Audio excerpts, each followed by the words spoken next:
क्या सपना के सास ससुर ने ये तय कर लिया कि अपनी सारी जायदाद दे देंगी अंशु को और अंशु के पिता को। नमस्कार दोस्तों, मैं मधुलिका आप सबका स्वागत करती हूँ आपके अपने YouTube चैनल जिसका नाम है मधुलिका UPRPL। तो दोस्तों, आप लोगों को पता हो किस वजह से सपना की सास मिलने आई अंशु से? क्या अंशु अब वापस शिवपुरी जाने वाले हैं? आज इन सभी सवालों के जवाब इस वीडियो में मिलेंगे। बस आप लोगों से छोटी सी रिक्वेस्ट है, वीडियो को फुल वॉच कीजिएगा और चैनल में पहली बार आए तो चैनल को सब्सक्राइब करके बगल में बेल आइकन है उसे भी दबा दीजिए। जैसे मैं कोई नया वीडियो डालूं उसका नोटिफिकेशन सबसे पहले आप तक पहुंचे। और दोस्तों, आप लोगों के बहुत सारे सवाल हैं। क्या सपना के सास ससुर अपनी सारी जायदाद जो है, जगह जमीन घर, ये सब अंशु के नाम पे करने वाले हैं? क्योंकि अंशु जो है, अंशु को 4-5 साल से अपने घर में सपना की सास रखती हैं और अपनी बेटी की तरह मानती हैं। कहते हैं एक माँ अपनी बेटी से ज्यादा दिन तक नाराज नहीं रह सकती है, वैसे ही उनकी सास है ज्यादा दिन तक अपने बच्ची से नाराज नहीं हुई। आखिरकार वो मिलने अपने मायके अपनी बेटी से पहुंच ही गई। तो दोस्तों, आपको पता है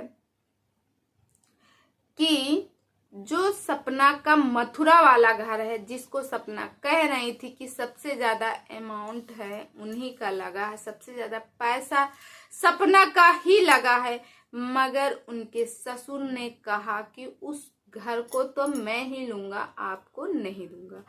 तो सपना के जो मामा जी हैं, यानी अंशु के पापा जी हैं, वो पहले ही जब राजवीर के जाने के 3 से 4 दिन बाद ही उनका दिमाग चैनल में था कि सारे चैनल से अंशु से कहे थे कि सारे चैनल का मुझे ला के डिटेल दो कि कौन चैनल, कौन सा एडसेंस, सबको ला के मुझे दो। और सपना का क्या भरोसा है, सपना आज है कल नहीं। क्या पता सपना तीसरी शादी करके निकल ले और यहाँ किसी को पता भी ना चले और जितना पैसा है सब हजम कर जाए, या सारा पैसा जिससे शादी करे उसके साथ हो जाए। तो दोस्तों, यही शक था। क्या अंशु के पिता ही सपना की सास ससुर के कान भरते हैं कि वो आए दिन मायके जाती हैं, अपनी मायके में अपने फैमिली को, मायके वाले फैमिली को सपोर्ट कर रही हैं? दोस्तों, रही बात आरू और आरोही की, तो सपना की जो आरू और आरोही हैं, जैसे उनकी सास ने कहा कि और ससुर ने कहा कि मेरे जाने के बाद ये सारी जो दौलत है मैं अपनी पोतियों को दूंगी, मगर अभी नहीं दूंगी। अभी दे दूंगी तो भैया कल को हम जब बूढ़े हो जाएंगे और ज्यादा हमारे हाथ पैर काम नहीं करेंगे तो मेरे मतलब उनको खाने पीने का कौन देगा। और रही बात सपना की, जब सपना अभी एक बात नहीं बर्दाश्त करती है, पटापट पटापट जवाब देती है, उल्टा सीधा बोलती, तो आगे न जाने क्या होगा। तो दोस्तों, आपको लगता है कि जो बूढ़े माँ बाप हैं, जो बेचारे हैं, बूढ़े माँ बाप को कितना भी गलत हो, बूढ़े माँ बाप को कभी नहीं छोड़ना चाहिए था, क्योंकि बूढ़े माँ बाप के ना आगे कोई है और ना ही पीछे कोई है। अगर अंशु को अपनी दौलत, अपने घर जमीन और अंशु की शादी भी करवाएंगे तो इसमें कोई गलत नहीं है, क्योंकि वो अपने बुआ के पास रहती थी। एक गोद, जैसे गोद नहीं ले लिया जाता बच्चे को, वैसे ही अपने बुआ के पास रहती थी और बुआ फूफा को मम्मी पापा बोलती थी अंशु। और जिस तरह सपना की सास फूट फूट के रोई है, हमें तो नहीं लगता है कि उनको अपने नातियों से प्यार नहीं है। ये बात हुई। दोस्तों सपना को भी इस बात का एहसास हो गया, जब से अपना ससुराल छोड़ी है तब से जिंदगी में उसे धक्के ही धक्के मिल रहे हैं। पहला धक्का तो अंशु से मिला, जो कि अंशु उनकी बेटी है और कहती है मेरी बड़ी बेटी है और इस बेटी को मैं बहुत ज़्यादा प्यार करती हूँ। और अंशु है तो सपना है, सपना है तो अंशु है, ऐसे बहुत सारे शॉर्ट वीडियो सपना डालती थी। आज वो अंशु है तो सपना कहाँ गई?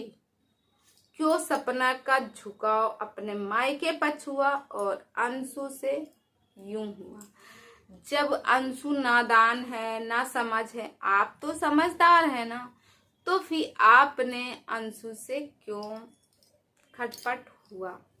तो दोस्तों कहीं ना कहीं कहा जा रहा, मैंने कई वीडियो भी देखा, एक वीडियो में था, कमेंट में था, जो मथुरा वाला घर है वो घर अब अंशु की फैमिली को मिलेगा और अंशु लोगों को, सपना को इसी बात का डर है, इसीलिए वो बार बार अपने पैसे की बात करती, पैसे की मांग करती है। अंशु सपना सोचती है कहीं ये सासू माँ अपना ये घर जो बन रहा है ये अपने भाई भौजाई को ना दे दे, जिसकी वजह से वो आए दिन उस बात को रखती रहती हैं।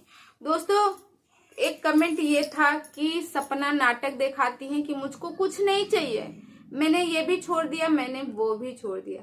अगर दोस्तों उनके सास ससुर ने वसीयतनामा बनवाया होगा कि मेरे जाने के बाद मेरी पोतियों को मिले, तो अभी कहाँ से मिलेगा और फिर अभी क्या चाहिए ही इनको, क्योंकि ये खुद ही 10 से 15 लाख रुपए मंथली कमाती हैं। जो बंदी घर से सिर्फ 2 मंथ हुए हैं बाहर गए और पूरी सामान पूरी गृहस्थी बना ली अपनी, और यहाँ तक कि 16-17 लाख की गाड़ी ले ली, उसके लिए कुछ असंभव नहीं है, क्योंकि हर मंथ तो 8 से 10 लाख रुपए तो वो कमाती ही हैं।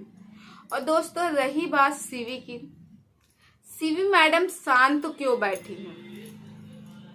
सीवी अपने सवालों में पूरी तरह से घिर चुकी है। सीवी को पता चल गया है कि सोशल मीडिया पे सपना को जितना सपोर्ट मिल रहा है उनको कभी नहीं मिलेगा, और सीवी चाहती थी फेमस होना, फेम पाना, जो कि वो फ्री का पा चुकी हैं।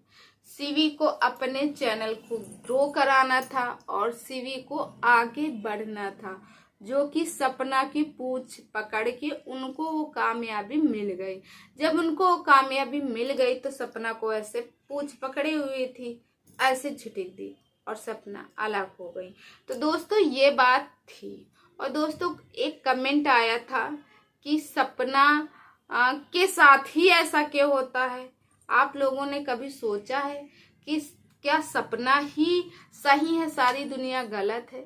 पहले तो उनका मरा हुआ पति सूरज गलत, फिर उसके बाद सास ससुर गलत, फिर उसके बाद दोस्तों जब सास ससुर गलत हो गए अंशु गलत, अंशु के बाद अब सीवी भी गलत, अब कुछ दिन बाद अपने भाई भौजाई को भी बोलेंगे कि ये भी गलत, ये भी किस काम के होते हैं। तो दोस्तों ऐसे कमेंट थे। अब लोगों की सोच को नहीं चेंज किया जा सकता, लोगों की सोच क्या हो गई है, अब क्यों सपना के खिलाफ जा रहे हैं ये तो वही जाने। फिलहाल मैं तो यही कहूंगी कि एक सिंगल मदर, एक अकेली माँ अपने 2-2 बच्चियों को पालना बहुत ही बड़ी बात होती है। सब कुछ लेके चलना, सब मैनेज करना कि बच्चियों को कैसे क्या करना है कैसे नहीं करना। मानते हैं कि सपना जो है यूट्यूब से 8 से 10 लाख लगभग कमाती हैं, मगर उसको सही कैसे राह में अपने बच्चों को चलाएं ये भी बहुत ही बड़ी बात होती है। तो दोस्तों आपको क्या लगता है, आप लोग कमेंट करके जरूर बताइएगा। और सपना ने जो भी किया, भाई सपना को लगा कि मुझे अब ये सही मतलब सही समय आया सबको बताने के लिए, क्योंकि धीरे धीरे धीरे धीरे पाप का घड़ा बढ़ गया था। तो इंसान कितना सुनता, आखिर वो भी तो एक इंसान है। जब सुनते सुनते करते एक दिन पत्थर में निशान आ जाते तो एक इंसान तो टूट ही जाएगा। और रही बात सूरज की, एक कमेंट ये भी था दोस्तों कि सूरज को बदनाम किए हैं सपना जान के। अगर सूरज इतने ही बुरे होते तो सपना को शॉर्ट्स क्यों पहनाते थे, शौकीन थे, खिलाते थे, पिलाते थे, हर एक जगह घूमने ले जा। हाँ, उस टाइम पे सपना राजवीर का नाम नहीं ले पा रहे हैं क्योंकि सब लोग देखते थे राजवीर सोशल मीडिया पे सपना को कितने अच्छे से रखते थे और सूरज जी के साथ ज्यादा ब्लॉगिंग नहीं थी, मगर जो भी थी जिसमें भी थी तब भी सपना खुश दिखती थी और सूरज भी खुश। इसमें कहा जा रहा है कि सपना ने जनता को गुमराह किया। अब दोस्तों पता नहीं क्या सच्चाई है, ये तो वही जाने, मगर फिलहाल में तो अब भी